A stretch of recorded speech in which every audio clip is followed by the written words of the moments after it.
భారత్ యుద్ధ సన్నాహాలు మొదలుపెట్టేసిందా? పాకిస్తాన్కు స్ట్రైట్ వార్నింగ్ ఇస్తూనే పౌరులను అలర్ట్ చేస్తోందా అంటే అవుననే ఆన్సర్ వస్తోంది. యుద్ధం వస్తే వైమానిక దాడుల నుంచి ఎలా తప్పించుకోవాలనే విషయంపై ప్రజలకు అవగాహన కల్పించనుంది. రేపు దేశవ్యాప్తంగా మాక్ డ్రిల్ జరగనుండగా ఇవాళ కేంద్ర హోంశాఖ కీలక సమావేశం నిర్వహిస్తోంది.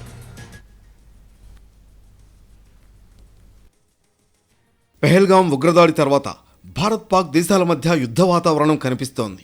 ఇరు దేశాల కదలికలు చూస్తుంటే ఏ క్షణమైనా యుద్ధం మొదలు కావచ్చనే సంకేతాలు వెలువడుతున్నాయి. ఇప్పటికే పాకిస్తాన్ను అష్టదిగ్బంధనం చేసిన భారత్ ఎలాంటి పరిస్థితినైనా ఎదుర్కొనేందుకు రెడీ అవుతోంది. ఇప్పటికే ప్రధాని మోడీ త్రివిధ దళాల అధిపతులతో సమావేశాలు కూడా నిర్వహించారు. భారత్ పాక్ మధ్య యుద్ధ మేఘాలు కమ్ముకున్న వేళ కేంద్రం కీలక ఆదేశాలిచ్చింది. పాకిస్తాన్తో తీవ్ర ఉద్రిక్తతల వేళ వైమానిక దాడులు జరిగితే పౌరులు తమను తాము ఎలా రక్షించుకోవాలన్న విషయంపై అవగాహన కల్పించేందుకు మే 7న అంటే రేపు బుధవారం అన్ని రాష్ట్రాల్లో సివిల్ డిఫెన్స్ మాక్ డ్రిల్స్ నిర్వహించాలని ఆదేశించింది.